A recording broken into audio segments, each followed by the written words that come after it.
Eu estava dirigindo para a casa do trabalho uma noite, seguindo minha rota usual. Saí por volta da meia-noite, então provavelmente eram umas 00:30.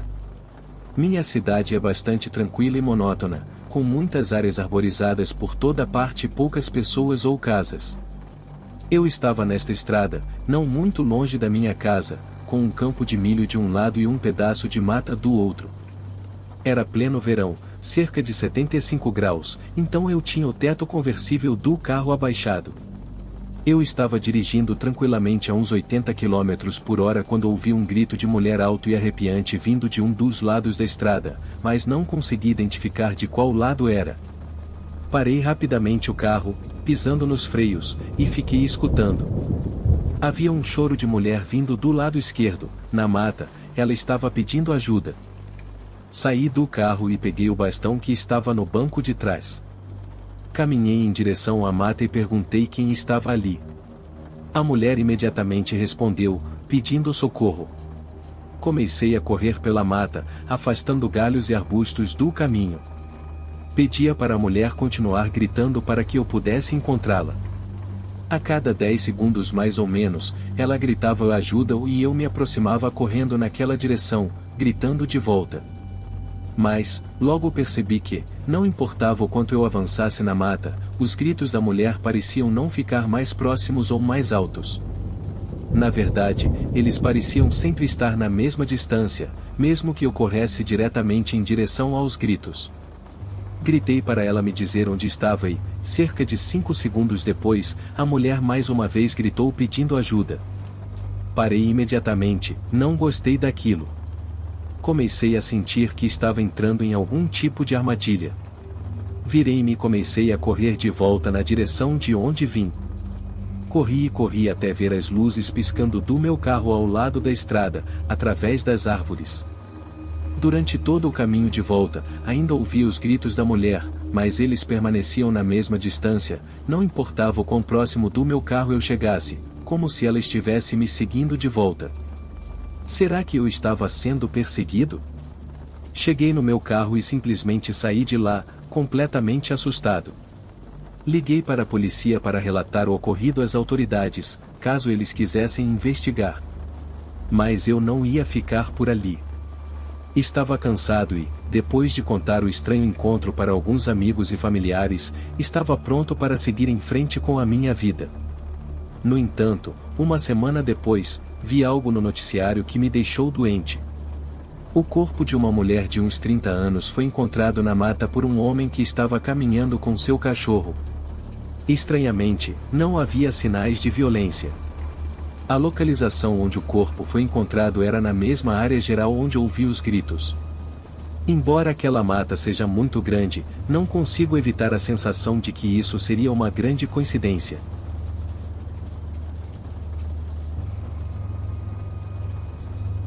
Eu estava dirigindo de Brooklyn para Vermont, na cabana do meu amigo John, para um fim de semana para esquiar na neve. Na época dessa história, eu tinha 2 carros, um BMW Série 3 de 2013 e uma Ford F-150 de 2006, que era o carro que eu estava dirigindo naquela noite específica. Meu equipamento de salvoardi estava na caçamba da caminhonete. Eu estava a cerca de 45 minutos da cabana do meu amigo naquele momento. Já era tarde, por volta das 10 da noite, e estava totalmente escuro na estrada, com neve caindo. Não havia praticamente nenhum outro carro na estrada naquela hora. Eu havia acabado de pegar minha caminhonete de volta do mecânico algumas semanas atrás, pois frequentemente tinha problemas com ela. E, naquela noite, não foi diferente.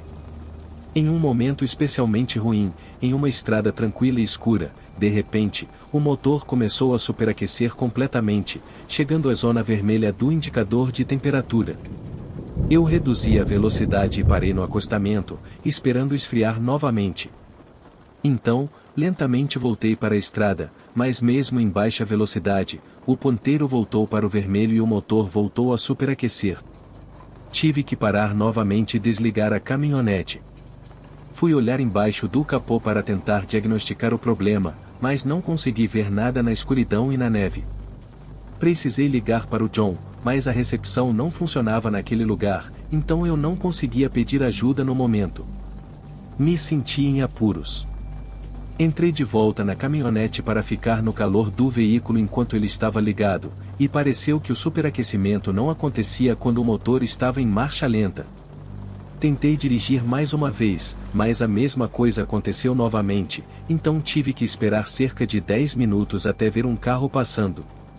Liguei o pisca-alerta, abri a porta e acenei com os braços.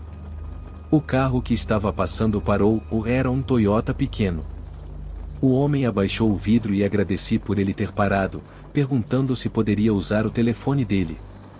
Expliquei que minha caminhonete estava superaquecendo e não podia dirigir. Ele perguntou se eu estava sozinho, e eu hesitei por um momento antes de dizer que sim. Então, ele pegou o celular e me entregou. Devia ser alguém local, pois ele tinha sinal de celular. Liguei para o John, ele atendeu e perguntei o que deveria fazer. Ele me disse para ligar para uma empresa de guincho específica que ficava perto dali, e que ele iria me buscar. Passei a ele a minha localização exata e ele disse que estava a caminho. Em seguida, liguei para a empresa de guincho que ele me indicou e pedi ajuda. Durante as 2 ligações, o homem no carro me observava o tempo todo. Tentei não olhar para trás, mas, depois de encerrar as ligações, devolvi o celular para ele e agradeci. Ele disse de nada e, sem dizer mais nada, subiu o vidro e seguiu pela estrada coberta de neve e desapareceu completamente no escuro à frente. Fiquei sozinho novamente. Voltei para a caminhonete com o motor em marcha lenta para me aquecer. Desliguei os faróis por um momento só para ter uma ideia de quão escuro estava lá fora, e, quando digo que não conseguia ver nada além de um palmo pelas janelas, não estou exagerando. Era uma escuridão total. Sentei na caminhonete esperando e esperando. Eu nem sequer conseguia fazer nada que precisasse de internet. Recorri a jogar jogos no celular por cerca de 20 minutos, até que ouvi um barulho na janela do lado do passageiro. Pulei de susto ao olhar para a janela, mas não conseguia ver muito da pessoa lá fora, estava escuro demais e os faróis não iluminavam muito as laterais da caminhonete. Ouvi uma voz de homem implorando por ajuda, ele estava gritando para eu abrir a porta, dizendo que estava congelando. Ouvia ele tentando abrir a porta, mas estava trancada. Apontei minha lanterna para a janela, mas mal ajudou a ver quem estava lá fora. Tudo o que vi foi alguém usando um casaco preto grande com o capuz na cabeça. Respondi perguntando o que havia acontecido, e o homem misterioso do lado de fora respondeu que estava perdido e precisava de ajuda para sair do frio. Eu não confiava nisso. Fiquei lá nervoso, tentando descobrir o que perguntar para provar que ele não era alguém querendo me fazer mal. Mas antes que eu pudesse pensar no que dizer, ele começou a tentar com força ainda maior abrir a porta trancada e, em seguida, começou a bater no vidro ainda mais forte, continuando a gritar por ajuda. No calor do momento, decidi ouvir minha intuição. Coloquei a caminhonete em drive, e ele percebeu isso e começou a bater com mais força no vidro, tentando quebrá-lo. Dirigi a caminhonete até chegar a 30 milhas por hora, mesmo sabendo que estava danificando ainda mais o motor superaquecido. Mas então vi algo que não esperava, e meu coração pareceu parar por um instante. Quando cheguei ao topo de uma colina, percebi o reflexo de luzes traseiras se aproximando na lateral da estrada. Ao passar pelo carro estacionado, percebi que era aquele mesmo Toyota de antes, aquele que o homem estava dirigindo. Reduzi a velocidade e abaixei a janela para ver se ele estava dentro do carro, mas não vi ninguém. Parecia que o carro estava vazio. Olhei pela janela por um momento, para trás do carro, e as luzes traseiras iluminaram pegadas na neve, o que significava que aquele homem que estava batendo na minha janela era ele mesmo e estava tentando me enganar para abrir a porta, sem saber o que ele queria fazer comigo. Continuei dirigindo a caminhonete, sabendo muito bem que estava danificando seriamente o motor, mas eu não me importava naquele momento. Parei novamente alguns minutos depois, quando vi faróis se aproximando do outro lado da estrada e queria acenar com alegria quando percebi que era o caminhão de guincho. Pisquei os faróis e ele parou no acostamento. O motorista saiu e contei a ele o que acabará de acontecer. Ele brincou que chegou na hora certa. Em seguida, perguntou se o homem estava armado ou se tinha alguma coisa com ele, mas eu disse que não consegui ver. Ele respondeu: então é melhor agirmos rápido. Ele demorou cerca de 15 minutos para engatar o caminhão na caminhonete, e durante esse tempo, o Toyota nunca nos ultrapassou.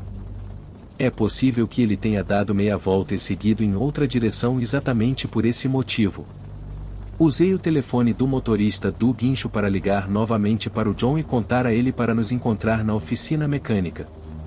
Resumindo o resto, o John e eu ainda fomos praticar esqui naquele fim de semana, e a oficina mecânica substituiu a bomba d'água que estava quebrada na minha caminhonete, causando o superaquecimento. Eu vendi aquela caminhonete algumas semanas depois. Fico feliz por não ter abaixado a janela ou destrancado as portas para aquele homem que estava tentando entrar no meu carro. Naquele cenário, eu poderia ter sido assassinado e ninguém jamais saberia quem tinha feito isso.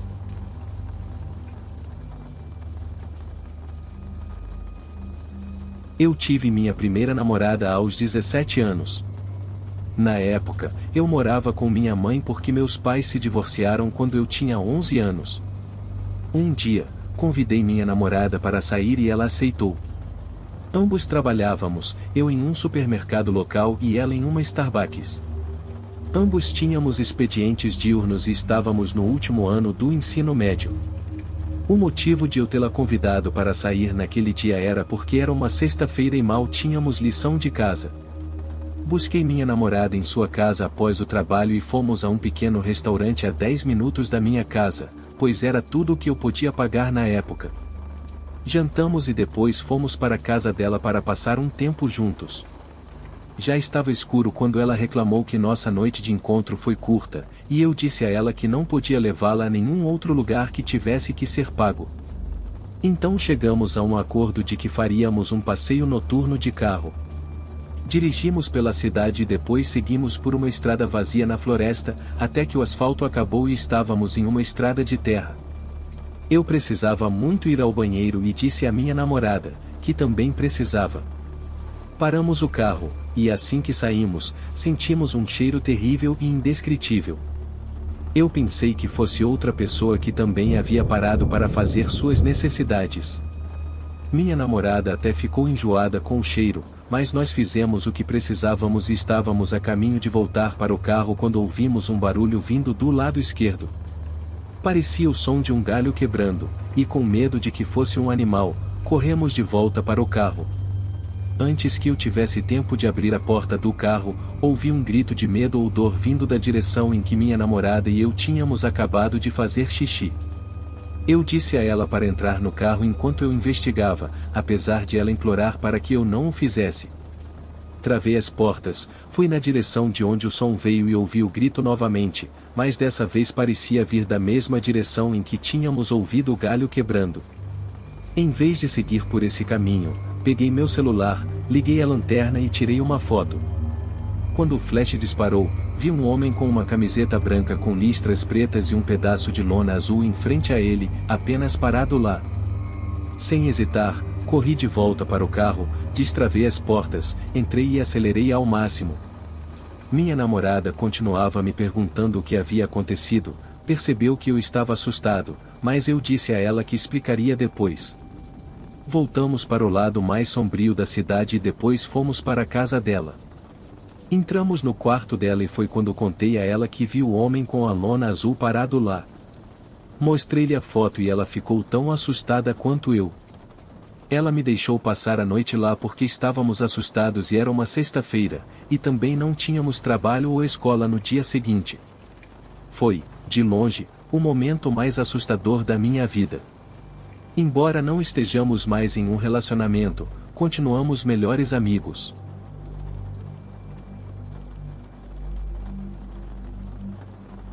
Foi no final do verão de 2011. Eu estava quase com 19 anos e estava saindo com o meu melhor amigo, que era alguns anos mais novo do que eu. Nós morávamos em uma área muito rural do sudoeste da Virgínia, a cerca de 15 minutos de Mount Airy, na Carolina do Norte. Por aqui, Praticamente tudo fecha até às 10 da noite, então temos que encontrar nossas próprias maneiras de passar o tempo, mas isso nunca foi um problema para nós, pois sempre conseguíamos nos divertir. A noite começou inofensiva o suficiente, e primeiro fomos ao shopping e depois percorremos as ruas procurando garotas, coisas que qualquer adolescente faria. Quando isso se mostrou infrutífero, decidimos ir jogar boliche até fechar.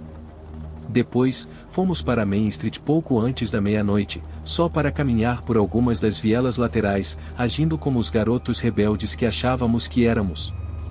Mas nunca nos sentimos em perigo, já que não há muita criminalidade violenta na área. Depois de percorrer todas as ruas, ficamos entediados e decidimos comer alguma coisa no Waffle House, pois era praticamente a única opção de refeição tardia na época. Depois de comermos e fazermos uma rápida parada no Walmart, ainda não estávamos prontos para ir para casa, então saímos dirigindo pelas estradas rurais da região. Isso não era novidade para nós, já que, como eu disse, por aqui, temos que criar nossa própria diversão, e as voltas noturnas de carro sempre foram nosso passatempo. A estrada em que estávamos agora eu só havia dirigido talvez uma vez antes, durante o dia, e não era muito longe de onde morávamos, mas não tínhamos motivo para ir lá enquanto ainda estávamos na Carolina do Norte. A estrada é pavimentada, mas, após cerca de 1 milha, entra novamente na Virgínia e se torna de terra, assim como a maioria das estradas de terra da região. O condado não dá muita atenção a essa estrada, pois ela fica muito fora de mão e há poucas casas nela. Como a estrada frequentemente fica intransitável durante as chuvas fortes, é preciso dirigir bem devagar, e, como não estávamos familiarizados com ela, estávamos viajando a passo de tartaruga. Embora estivéssemos mais cautelosos agora, ainda parecia apenas mais uma estrada. Nessa hora da noite, as estradas por aqui estão praticamente vazias, e, com apenas algumas casas nessa estrada, estávamos certos de que não encontraríamos tráfego algum. A estrada é principalmente cercada por árvores e fica na base de uma pequena montanha. À noite, é fácil ignorar as casas ao longo dela, provavelmente teríamos passado despercebidos se não fosse por um detalhe que chamou nossa atenção e vimos uma luz acesa. Olhamos na direção da luz e notamos um homem parado sob a luz da varanda. Não conseguíamos ver os detalhes do homem, mas percebemos que ele estava nos observando, imóvel, exceto por sua cabeça que nos seguia. Embora estivéssemos agora alertas, tentamos não pensar muito nisso, achando que era apenas alguém saindo para fumar um cigarro. Mas foi a sua postura que nos deixou desconfortáveis. Embora nada tenha acontecido com aquele homem que nos observava, isso foi apenas o começo. Gradualmente, aumentamos a velocidade, pois estávamos ficando um pouco mais nervosos ao falar sobre isso. Em poucos minutos, chegamos ao fim da estrada e voltamos para a estrada asfaltada, que eu conhecia muito bem e dirigia cerca de 1 vez por semana. Viramos à direita e nos sentimos mais aliviados, pois podíamos acelerar e deixar para trás os pensamentos sobre aquele homem.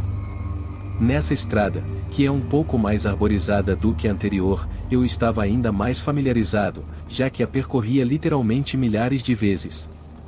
À medida que nos aproximávamos da rodovia principal, vimos algo adiante, no alcance distante dos faróis do carro. Veados são comuns por aqui, então achamos que era só isso e reduzimos a velocidade. Conforme nos aproximávamos, percebemos que não era um animal, mas definitivamente uma pessoa curvada, de costas para nós, caminhando pela pista da esquerda, contra o trânsito, como se deve fazer. Olhei para o meu amigo e ele perguntou: "O que diabos ela está fazendo caminhando a essa hora da noite?" Olhamos de volta para a pessoa e finalmente conseguimos ver o formato de uma mulher mais velha, com longos cabelos grisalhos e emaranhados, usando uma camiseta e calças brancas. Ela ainda estava de costas para nós até que estávamos a cerca de 15 metros dela, quando ela se virou para nós, e foi aí que vimos o rosto dela.